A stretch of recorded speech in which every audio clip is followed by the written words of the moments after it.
Mexicain, en effet, qui est à l'honneur ce matin. Marie, bonjour. Bonjour. À l'honneur parce que aussi héros dans un documentaire qui vient de sortir, qui est diffusé, qui sort au cinéma, pardon, et qui raconte l'histoire de cet homme, catcheur, mais pas n'importe quel catcheur. Oui, c'est ça. Le titre, c'est Cassandro Exotico. Cassandro, c'est son nom de scène. Son vrai nom, c'est Saúl Almendaris. Et lui, c'est une grosse star de la lucha libre. La lucha libre, c'est le sport national du Mexique. C'est une religion là-bas. Ouais. Vous savez, ce sont des lutteurs qui, en fait, sont masqués. Et c'est vraiment une tradition. Lui, il n'est pas masqué parce qu'il fait partie de la catégorie des exoticos, l'exotique. Et oui. Et les exoticos, en fait, ils s'habillent en femmes, ils se maquillent à outrance et puis surtout, ils revendiquent leur homosexualité. Alors, dans un milieu extrêmement machiste, autant vous dire que c'est pas simple, mais il arrive très très bien à se battre. Parce que, et si bien que ça, qu'en fait, il est triple champion du monde quand même. Et dans le documentaire, eh bien, on raconte en fait toute sa vie, c'est 30 ans de carrière. Mais c'est aussi le premier homosexuel à avoir pratiqué la lucha libre. Donc voilà, le documentaire raconte tout ça. Et c'est exceptionnel parce que ce garçon, en fait, il est cassé de partout. Il a du mal à raccrocher, il a une vie qui n'a pas été facile, mais il s'est toujours relevé et il nous raconte ça parce que bien évidemment, on l'a rencontré. Regardez. As we say in French, merde, it means break your leg. No, we don't say break a leg. No? Chali, say good luck. Boo! I am Cassandro el Exótico.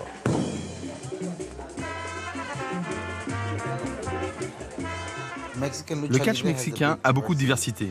Il y a des nains, des femmes, des hommes et des exoticos. Les exoticos sont vraiment des personnes qui ont leur propre genre. On trouve donc des femmes, des hommes et des exoticos. C'est juste être nous-mêmes.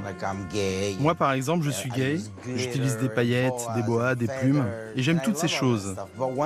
Mais une fois sur le ring, mon côté macho ressort.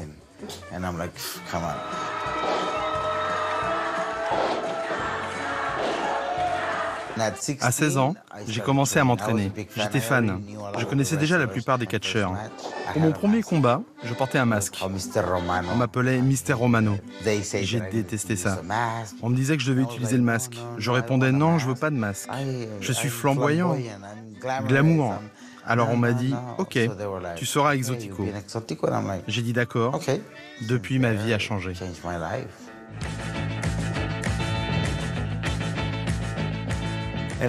Je suis toujours content, en train de rire et faire des blagues.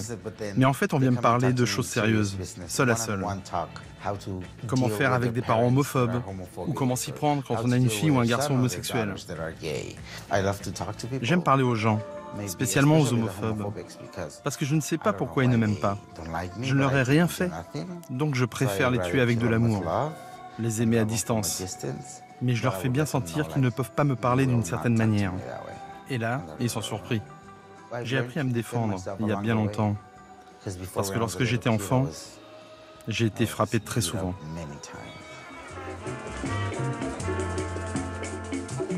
Le 4 juin 2003 fut le jour où j'ai pris la décision de me reprendre en main. J'ai décidé d'arrêter l'alcool, la drogue, tout. J'ai une vie saine depuis maintenant 15 ans. C'est la chose la plus difficile que j'ai faite, travailler sur moi. Parce que c'est très compliqué de se regarder soi-même. Je préfère cerner les problèmes chez les autres que chez moi. Maintenant que l'on a des exoticos transgenres, je me rends compte que l'on a fait du chemin. J'ai essuyé les plâtres. J'ai ouvert la voie pendant 30 ans. J'ai beaucoup souffert, mais le travail dur finit par payer. Et je travaille vraiment dur. La vie m'a gâté. Je ne peux pas me plaindre.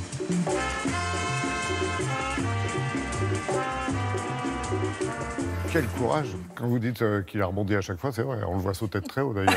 Oui, effectivement. Mais il se confie assez facilement. Comment? Il s'est confié assez facilement.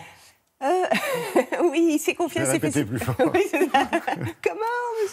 Non, il s'est confié. On a senti quelqu'un de très touchant, en fait. Et quand elle revient effectivement sur sa vie, on sent que ça a été vraiment difficile.